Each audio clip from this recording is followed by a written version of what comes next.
जय श्री कृष्णा। जय जगन्नाथ। जगन्नाथपुरी मंदिर की कहानी आज तक एक रहस्य ही बनी हुई है।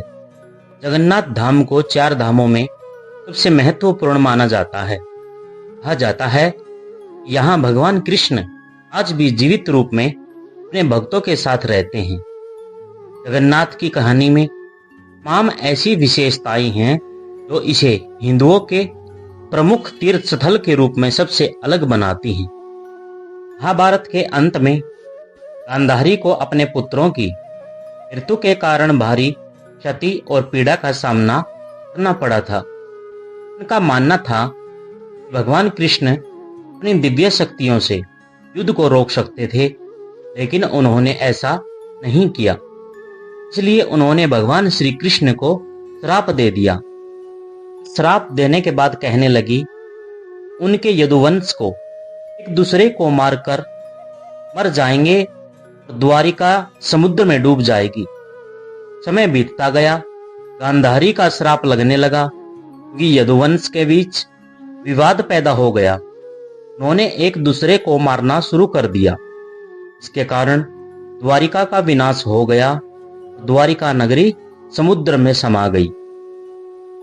इसी बीच एक दिन भगवान कृष्ण नदी के किनारे एक पेड़ के नीचे लेटे हुए थे। उसी समय जरा नामक एक शिकारी जंगल में आया और वह भगवान कृष्ण के लाल चमकते पैर को हिरण समझकर एक बाण उसके ऊपर चला दिया।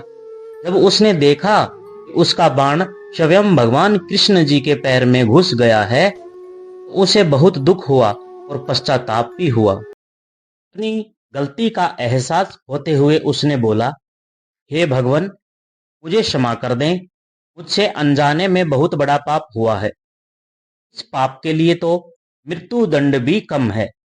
भगवान कृष्ण ने कहा, तुमने कोई अपराध नहीं किया है। तुम त्रेता युग में वानर राज बाली थे, जिनका मैंने पेड़ के पीछे छिपकर वध किया था, जो कि युद्ध भूमि के नियम का विपरीत था। इसलिए मेरा मृत्यु तुम्हारे हाथों पहले ही लिख दी थी। तुम इस अपराध बोध से मुक्त हो जाओ। यह कहकर भगवान कृष्ण ने भौतिक दुनिया से विदा हो गए। दुखी होकर जरा अर्जुन के पास गए और उन्हें स्थिति के बारे में बताया। यह सुनकर अर्जुन ने गहरे दुख के साथ भगवान कृष्ण के अंतिम संस्कार करने की तैयारी की। उनका पूरा शरीर राख में बदल गया, सिवाय उनके हृदय के जो जीवंत और दिव्य था। अर्जुन ने हृदय को लकड़ी के तख्ते पर रख दिया और उसे नदी में प्रवाहित कर दिया। हृदय नदी में बहता रहा। बहुत समय बाद वह ओडिशा के महानदी तट पर पहुंच गया। वहां एक आदिवासी समुदाय था। विश्वाबासु आदिवासी समुदाय का प्रमुख रहता था। उन्होंने भगवान कृष्ण के हृदय को पा लिया, जिससे दिव्य चमक निकल रही थी। विश्वाबासु ने उसकी दिव्यता को समझा और एक गुप्त गुफा में नील माधव की मूर्ति के रूप में इसकी पूजा करते रहे। आदिवासी समुदाय के अलावा किसी और को इसकी जानकारी नहीं थी। उस समय अवंती में इंद्रधुम्न नाम का एक राजा था। वह भगवान विष्णु के बहुत बड़े भक्त थे। हमेशा भगवान विष्णु की एक झलक पाने के लिए उत्सुक रहते थे। एक दिन एक पंडित उनके महल में आए और राजा से बोले, राजन, ओडिशा में भगवान विष्णु की पूजा नील माधव के रूप में की जाती है। आपको ओडिशा के भीतर इस पवित्र स्थान का सटीक स्थान अवश्य खोजना चाहिए।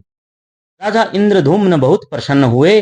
उन्होंने तुरंत ब्राह्मण पुजारी विद्यापति को ओडिशा जाकर नील माधव की खोज करने का आदेश दे दिया।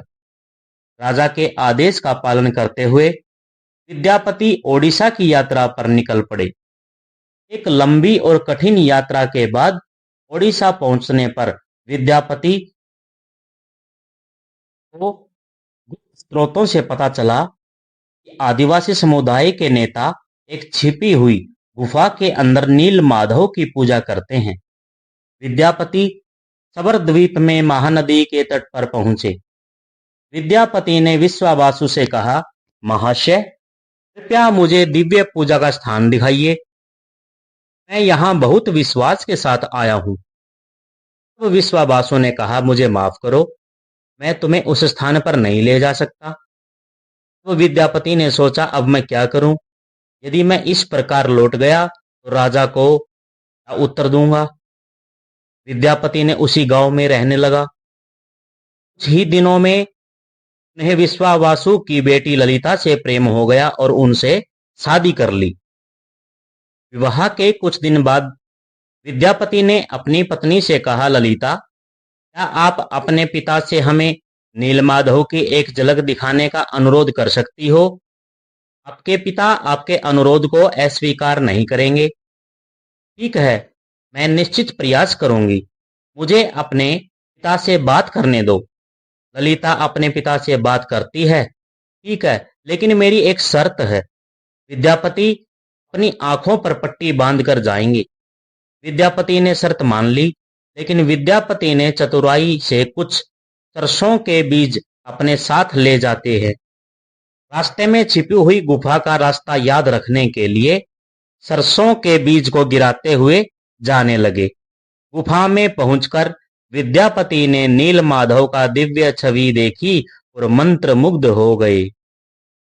गुफा से लौटकर विद्यापति ने राजा इंद्रद्युम्न को सारी बात बताई। कुछ महीनों के बाद विद्यापति ने गुप्त गुफा के रास्ते में जो सरसों के बीज बिखेरे थे वे अंकुरित होकर पौधे बन गए।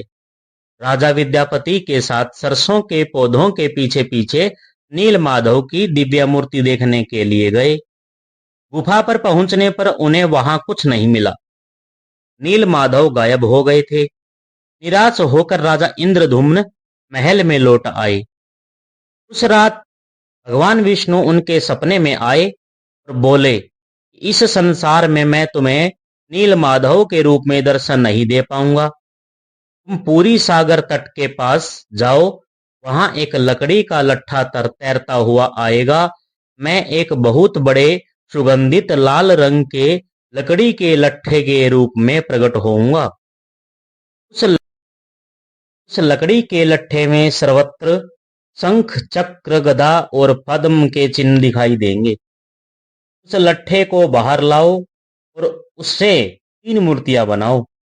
अब तुम मेरी आराधना कर सकोगे। राजा इंद्रद्युम्न ने इस संदेश का पालन किया। पुरी के समुद्र तट पर पहुंचे।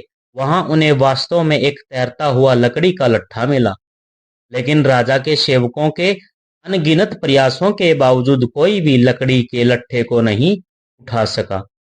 आखिरकार आदिवासी नेता विश्वावासु की मदद से लकड़ी के लट्ठे को महल में लाया गया, लेकिन कोई भी कुशल कारीगर उस लट्ठे से नीलमाधव की मूर्ति नहीं बना सका।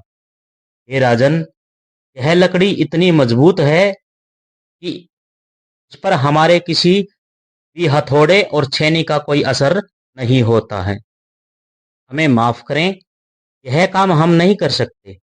जब यह कार्य असंभव हो गया, भगवान विष्णु फिर से राजा इंद्रद्युम्न के स्वप्न में प्रकट हुए और बोले, राजन, देवताओं के दिव्य शिल्पी विश्वकर्मा जी की आप आराधना करें तो वह इस कार्य को पूरा कर सकते हैं। भगवान विष्णु की सलाह के बाद राजा इंद्रद्युम्न ने दिव्य मूर्तिकार श्री विश्वकर्मा जी से प्रार्थना की। तभी एक बूढ़े के रूप में, बढ़ई के रूप में विश्वकर्मा जी प्रकट हुए और उन्होंने राजा इंद्रद्युम्न से कहा, हे राजन, मैंने सुना है कि आप एक मूर्ति बनाने का प्रयास कर रहे हैं। कि हाँ, शिल्पी, सही सुने हो। क्या आप इसे करने में सक्षम हो? बूढ़े बुढ़ई ने कहा कि मैं उस लकड़ी के लट्ठे से मूर्ति अवश्य तैयार कर दूंगा, लेकिन मेरी कुछ शर्तें हैं। ये शिल्पी, बताएं आपकी क्या शर्तें हैं? तो विश्वकर्मा ने कहा, मैं 21 दिनों में एक बंद कमरे में भगवान विष्णु की मूर्तियां बनाऊंगा और इस प्रक्रिया के दौरान मुझे अकेला रहना होगा। अगर 21 दिन पूरे होने से पहले किसी ने दरवाजा खोला तो मैं मूर्तियों को उसी अवस्था में अधूरा छोड़कर चला जाऊंगा। क्या आप इन शर्तों से सहमत हैं? राजा इंद्रद्युम्न ने कहा कि हाँ, मुझे आपकी सभी शर्तें स्वीकार हैं। कृपया करके कार्य को आगे बढ़ाएं। विश्वकर्मा जी ने दरवाजा बंद कर दिया और अपना काम शुरू कर दिया। लोगों को कमरे से केवल आरी, छेनी और हथौड़े जैसे औजारों की आवाज ही सुनाई दे रही थी। 15 दिनों के बाद जब कोई आवाज नहीं सुनाई दी तो रानी कुंडीचा चिंतित हो गई और राजा इंद्रधुम्न से बोली, महाराज, मैंने उस कमरे से कोई आवाज नहीं सुनी है। शायद बूढ़ा बढ़ई भूख से मर गया है। अतः कोई दुर्घटना होने से पहले हमें दरवाजा खोल देना चाहिए। रानी गुंडीचा ने दरवाजा खोलने की जिद की। अंत में दरवाजा खोला गया, जिससे पता चला कि बूढ़े बढ़ई के रूप में भगवान विश्वकर्मा 3 अधूरी मूर्तियों को छोड़ करके गायब हो गए हैं। राजा इंद्रधुम्न को विश्वकर्मा की बात ना मानने और शर्त तोड़ने पर बड़ा दुख हुआ। इसलिए भगवान जगन्नाथ के हाथ और पैर अधूरे हैं। जब राजा इंद्रधुम्न उन अर्धनिर्मित मूर्तियों के समीप गए तो उन्हें हृदय की धड़कने की ध्वनि सुनाई देती है, जिससे उन्हें यह ज्ञात हो जाता है कि इस मूर्ति के भीतर श्री कृष्ण जी के हृदय विराजमान हैं।